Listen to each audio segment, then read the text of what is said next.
France Culture, 11h30, mémorable. Toute cette semaine, le romancier, dramaturge, essayiste et poète Louis Calafert, dans cette série d'entretiens au long cours avec Pierre Dracheline. Louis Calafert, j'aurais envie de titrer ce deuxième entretien « Septentrion ou la descente en enfer ». La descente en enfer parce que ce texte plonge au tréfonds d'un être qui était vous. Descente en enfer parce que ce texte a connu un destin singulier.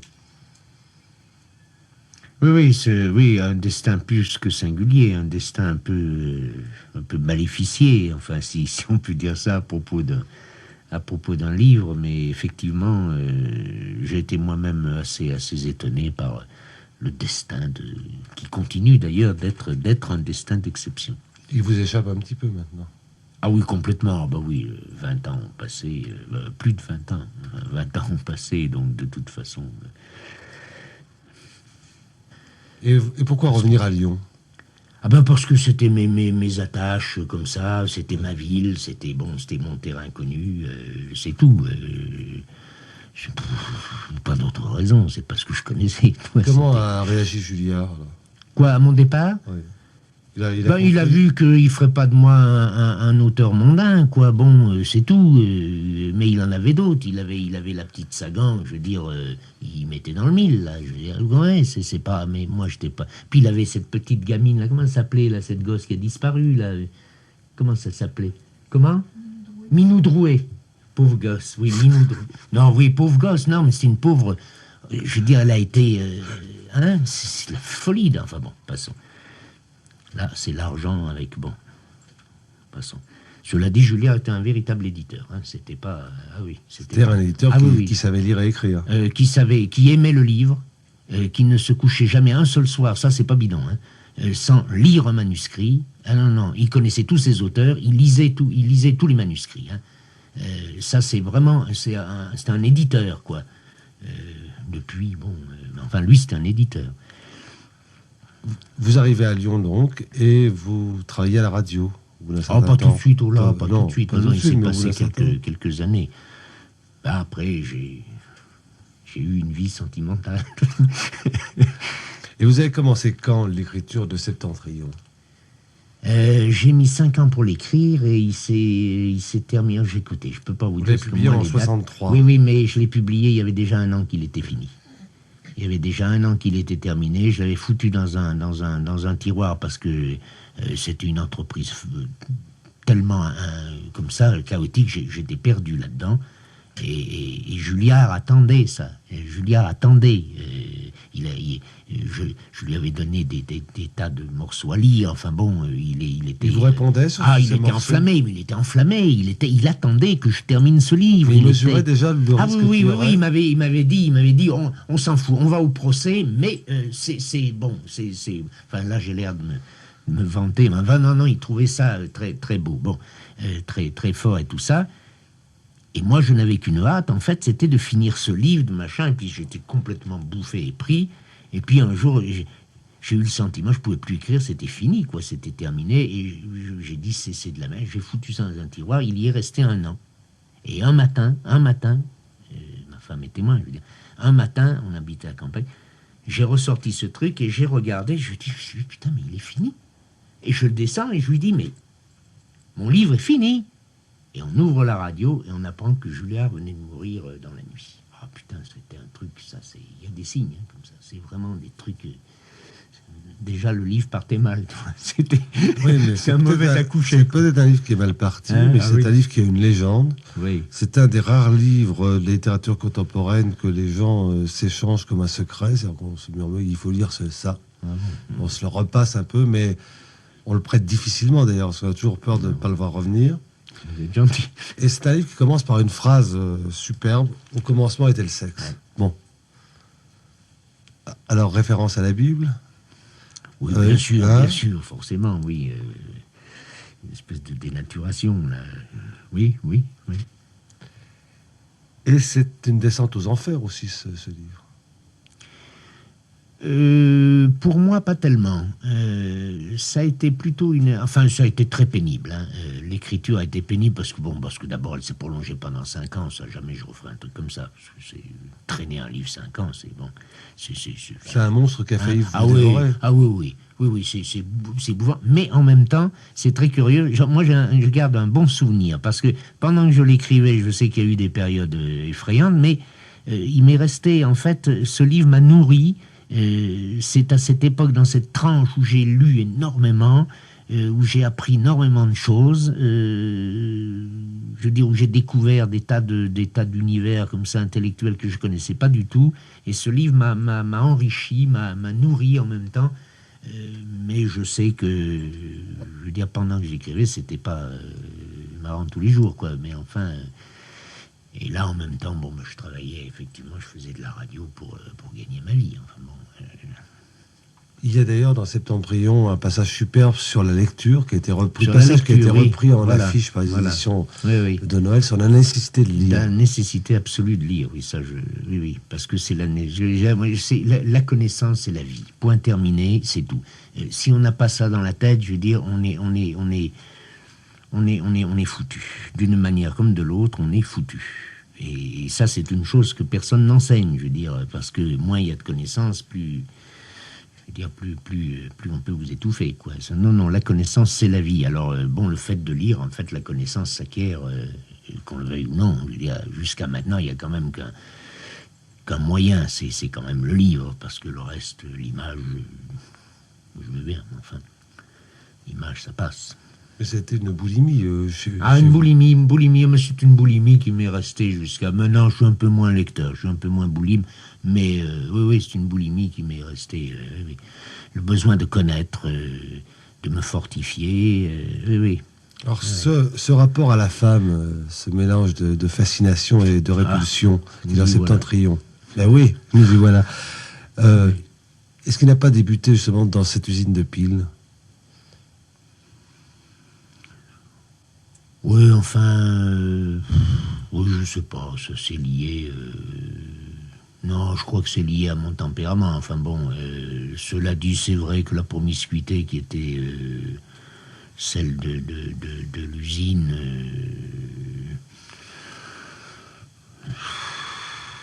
n'a rien arrangé, si vous voulez, mais enfin...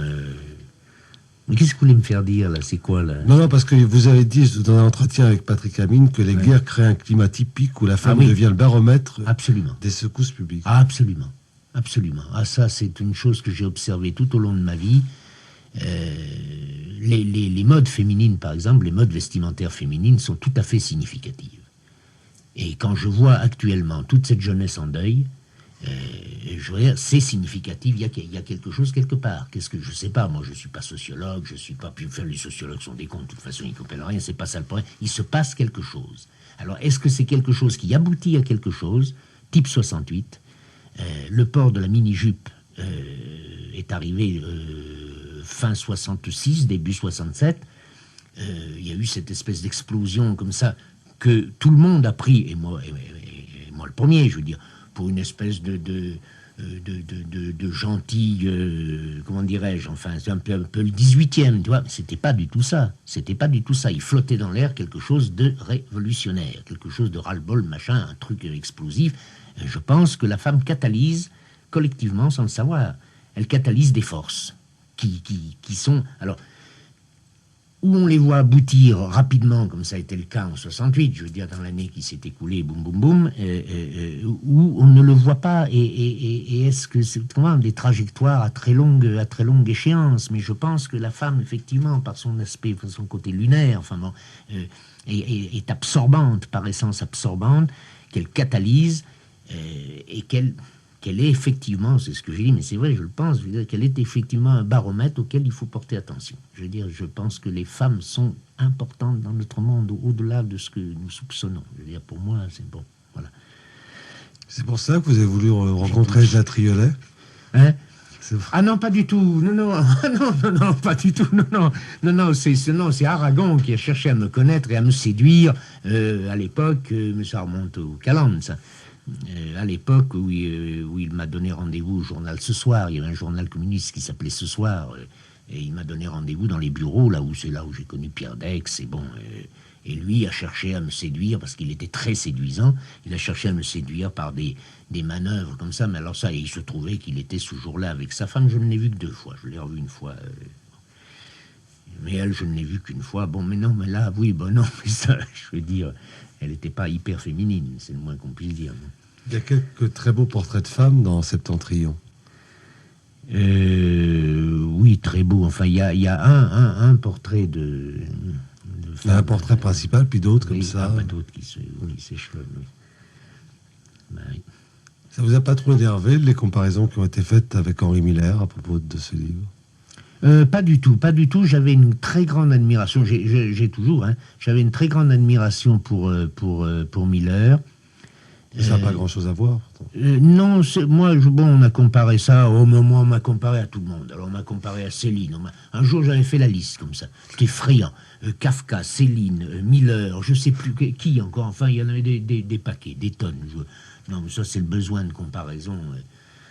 Mais là, l'autre jour, j'avais devant, je sais plus qui. Enfin bon, d'ailleurs, je fais voir, j'ai un ami qui est peintre, je fais voir, il y a un livre qui vient de paraître sur lui, et je fais voir, et il me dit, c'est je sais plus qui. Enfin, une référence immédiatement. Je veux dire, c'est complètement con. Je veux dire, ils ont besoin de références pour se fixer. Non, mais cela dit, moi, l'univers de Miller n'est pas le mien. C'est pas le mien. Cela dit, moi, j'aime beaucoup Miller. Alors, dans Septentrion, et ça, je crois qu'on l'a pas assez souligné, qu'on a préféré s'arrêter souvent aux anecdotes, il y a un travail avant tout sur la langue qui est fantastique. Merci de le dire. C'est ce travail-là dont je voudrais que vous parliez. À cette époque-là, j'étais vraiment...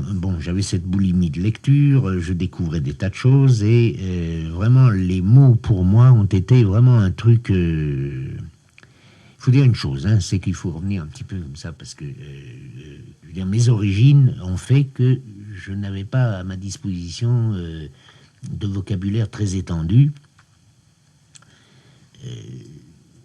Par contre, j'ai rapidement compris que celui qui avait le vocabulaire avait une force formidable, et c'est toujours valable, et ce sera toujours valable. Je veux dire, savoir s'exprimer... dans différentes conditions. Moi, il y a encore dans cette je parle de la ville. Il y a des pans entiers qui m'échappent complètement. Je veux dire, il y a des gens qui par catégorie sociale, ont le facile maniement de l'ironie, par exemple.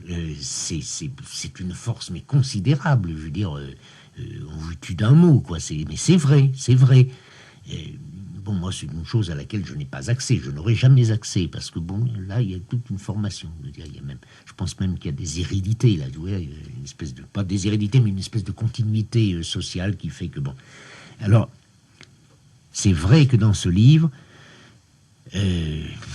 ça a été comme les mots, enfin, l'écriture, la phrase, c'était un truc sanguin, tu vois, vraiment, le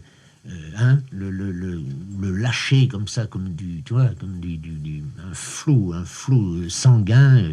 Et j'ai écrit ce livre comme ça, des nuits de passion, mais vraiment des nuits de folie, des nuits de passion.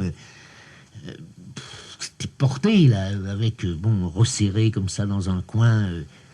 Et alors c'est vrai que là-dessus il y a cette espèce de comment dirais-je, de jaillissement qui est puis le lendemain vous revoyez ça, vous vous dites ça va pas, enfin c'est de la merde, alors là c'est le désespoir, on laisse ça 2 jours, on recommence, puis après la passion vous reprend, et il y a cette espèce de flot gigantesque qui est lié au lyrisme. Malheureusement, le lyrisme a ses défauts. Eh oui. C'est Bonterland qui disait quand les Français voient le lyrisme, ils se reculent comme s'ils avaient vu un serpent. C'est assez vrai. Cela dit, lui était un défenseur du lyrisme. Moi aussi, mais je reconnais que le lyrisme noie quelquefois les choses. Au déprofit d'essentialité. Voilà, tu vois, ça c'est le défaut du lyrisme. Sinon, je pense que il est bon, il est généreux, il il est fort.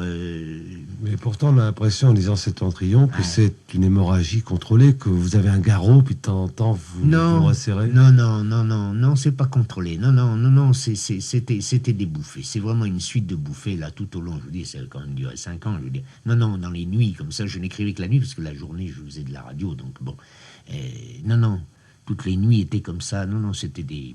Non, j'étais dans un état de création merveilleux. Enfin, bon. Et vous dites pourtant dans Septentrion qu'un bouquin n'est jamais qu'une sorte de déception magnifiée. Oui, je pense.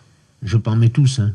Oui, je pense. Je pense que il y a quelque chose de pas normal au fait qu'un individu se mette dans un coin avec son porte-plume et sa feuille de papier. Bon, c'est pas ça, hein, c'est pas... Mais moi, à propos de Septentrion, j'aurais plutôt envie de dire que c'est la transmutation du dégoût en or. Belle phrase, oui. Non, c'est vrai, non, dans le sens où c'est vrai qu'il y a une espèce de, comment dirais-je, de volonté de... Je pense que je me suis libéré de beaucoup de choses, que d'une certaine manière, ça a préparé d'autres libérations qui étaient les livres suivants, parce que là, ça a été quand même un trou énorme. Je veux dire, j'ai liquidé, je sais pas combien, le bouquin fait de pages, 300 pages, je sais pas combien, enfin bon... j'ai liquidé comme ça toute une partie de mon existence. Donc il y a eu effectivement cette espèce de libération avec tout ce qui était ma nature. Je veux dire, oui, le dégoût, oui, enfin, oui. Il faut revenir, Luc Calafert, sur le destin de ce livre, parce que je crois qu'il vous a marqué quand même. Bon, Julliard meurt. Oui. Et évidemment, ses héritiers, comme souvent, ne sont pas à la hauteur, et le manuscrit n'est pas pris aux éditions. Il y avait sa pauvre femme, là, comment elle s'appelait, Gisèle d'Assailly, qui était une femme charmante, d'une gentillesse, mais elle était inefficace, d'autant qu'il y avait autour d'elle des loups, des loups, dont chacun était persuadé que Julliard l'avait mentionné sur un testament comme le successeur en titre. Or, il n'avait pas fait de testament. Alors, c'est vrai qu'il y avait toute une bande, là, qui était prêt. Comment dit, il y a un vers d'Aragon qui dit quoi tout leur est bon pour chipper la brioche. C'est exactement ça, tout leur est bon pour chipper la brioche. C'est, bon. Alors là, c'est pas très beau à voir. Enfin, Gisèle d'Assailly était incapable de se mettre à la tête d'un livre comme ça, c'était pas possible. Bon, donc tout ça est resté dans le vague. Moi, je me suis occupé de rien comme d'habitude. Je suis retourné dans mes provinces. Et puis un jour, par l'intermédiaire de Maurice Nadeau, qui m'a écrit, parce que j'avais pas le téléphone à l'époque, qui m'a écrit que le livre allait être publié chez un monsieur qui s'appelait Tchou.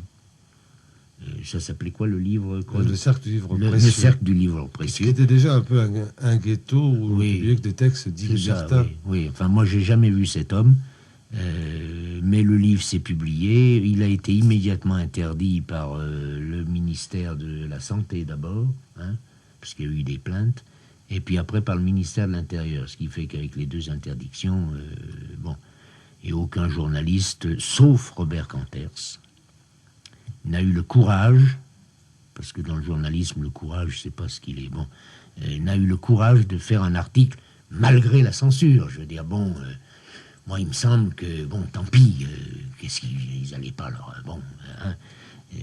alors, sauf Robert Canters a fait un article sur Vous êtes passé vous-même en correctionnel pour ce livre? Ah non, il n'y a pas eu... Non, tout ça, c'était... Interdiction à la vente, ça. Oui, interdiction, bon... Alors, comme vous n'êtes pas sans l'ignorer, en France, ce n'est jamais un texte qui est interdit, c'est une édition précise. Oui. Il n'y a pas donc de texte interdit, mais il faut quand même attendre de 63 à 84 pour que Septentrion soit réédité. Oui. Oui, le Gérard Bourgadier, le deuxième éditeur que j'ai connu dans ma vie, qui est un véritable éditeur. Il y a un trou de 21 ans entre les deux éditions. Oui, personne ne vous a proposé de rééditer. Personne, jamais personne. Non, personne. C'est-à-dire, ça arrangeait tout le monde, là, parce que, je veux dire... parce que moi, j'ai pensé qu'après Septentrion, comme personne, soi-disant, ne l'avait lu, mais tout le monde l'avait lu, enfin, tout le monde, quand je dis tout le monde, toute la profession, mais moi, comme j'habitais loin, j'étais pas à Paris, je n'y allais pas, j'ai vécu comme ça, Et puis petit à petit, je me suis rendu compte, il y avait des trucs comme ça, on citait Septentrion, je me disais, ah bon tiens, il y a un tel qui l'a lu, mais moi j'étais tout étonné, tout épaté qu'il y a un type qui l'ait lu, alors qu'en vérité, tous ces mecs-là l'avaient tous lu. Bon allez, revenons pas là-dessus, parce que... Alors, ce qui également a dû vous amuser lors de sa réédition en 84, une grande presse. Voilà. Exactement, Bourgadier était convaincu, il m'a dit on va sortir Septentrion et vous allez voir, c'est fini. Je me souviens que dans son bureau, je lui ai dit vous vous trompez, vous allez... Non, pas du tout. Voilà. On n'a pas eu de presse, on a eu 2-3 échos par-ci par-là et c'est tout, une fois encore. Alors je sais pas moi ce que ce livre a, je sais pas, il est maudit quoi. Personne n'en veut. Il est maudit. Cela dit alors par contre... un nouveau public s'est fait là. Ah oui, alors là, ça, je suis très, très, très, très content. Je veux dire, il y a vraiment tout un public très jeune. Alors là, vraiment très jeune. Il est maudit, sauf pour les jeunes lecteurs qui viennent à vous, parce que c'est un titre qui maintenant est sans cesse réimprimé. Étonnamment jeune, même. Ça, c'est curieux, parce que alors là, on voit quand même une cassure des époques, hein, parce que... Louis Calafert, vous êtes revenu dans d'autres livres sur votre approche de la femme, entre autres dans Épisode de la vie des montes religieuses, que vous avez publié en 1976. Un peu également dans votre tout dernier livre, L'Incarnation, où c'est la femme vue par un enfant qui apparemment a entre 2 et 3 ans, puisqu'il ne maîtrise pas encore les mots. Oui, enfin, il y a ce passage-là, et puis le passage 8 ans, 8-9 ans... Il y a effectivement la première, le tout premier, et puis après le 8-9 ans. Quoi. Enfin, il y a un mélange là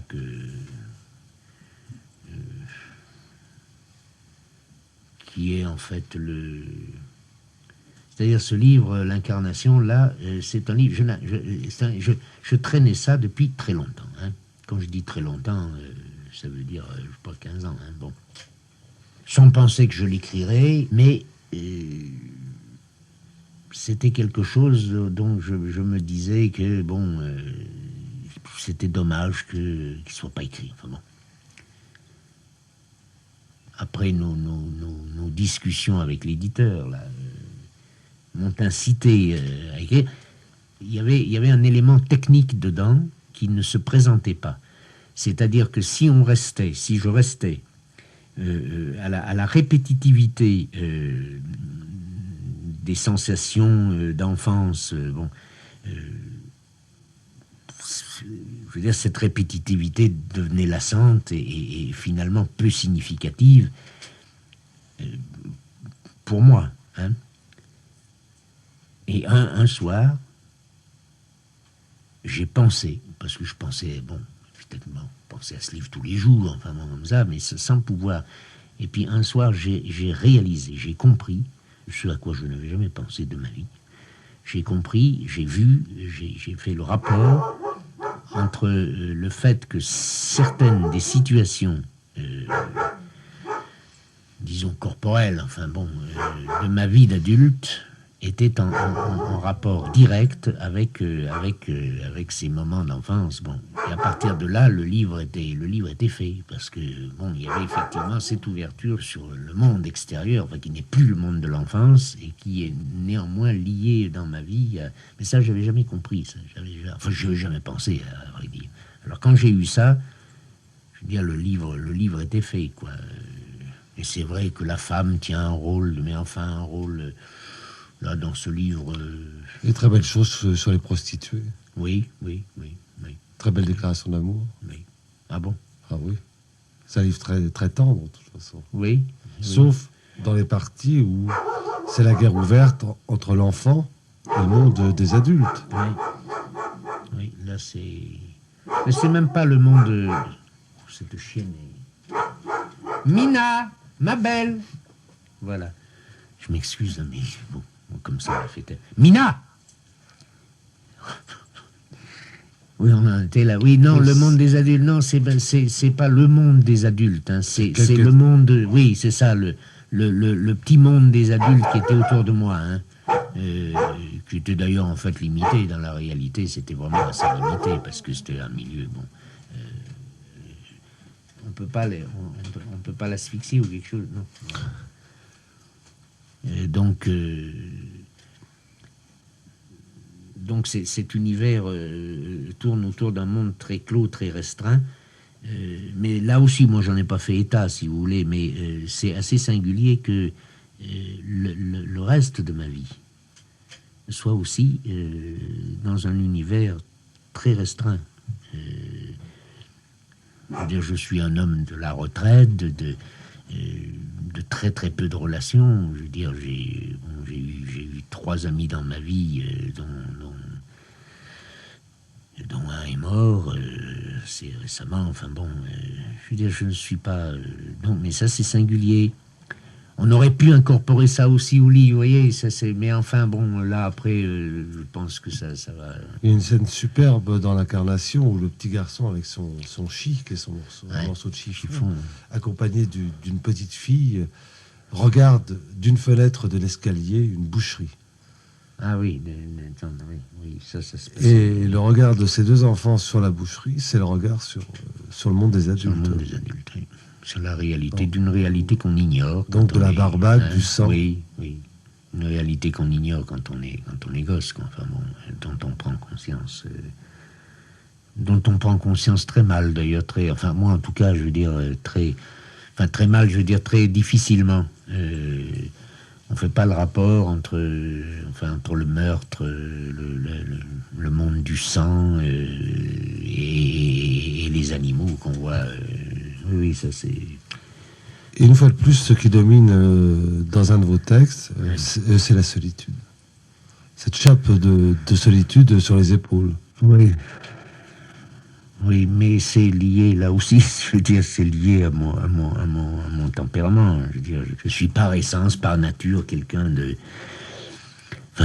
solitaire. Cela dit, bon, je suis marié, je veux dire, mais enfin, je suis néanmoins quelqu'un de tout à fait solitaire. J'ai très grand mal à m'agglomérer au groupe. Ce qui fait que quelquefois, comme ça, j'en fais trop. J'essaye de. Eh oui, non, mais ça, je le sais.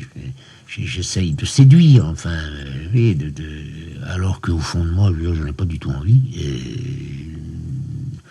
Ce qui fait que j'ai trouvé plus simple, très rapidement, de me séparer du groupe et puis, bon, de vivre à l'écart, comme ça, ce qui fait que les problèmes sont réglés. Pour moi, la littérature s'est dévoyée avec ce qu'on a appelé le roman, qui est quand même une invention assez moderne. Hein, c'est pas, je veux dire, une princesse de Clèves, hein, c'est pas bon.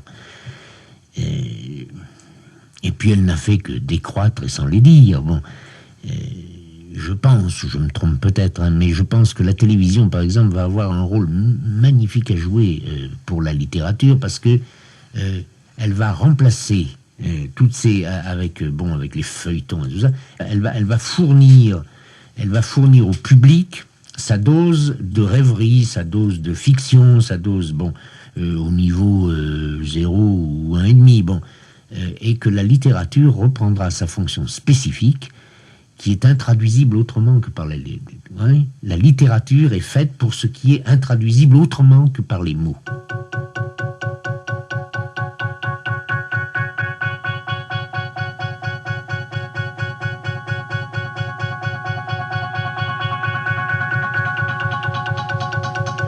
Mémorable, grands entretiens, Louis Calafert avec Pierre Dracheline en 87. Autre série d'entretiens sur France Culture.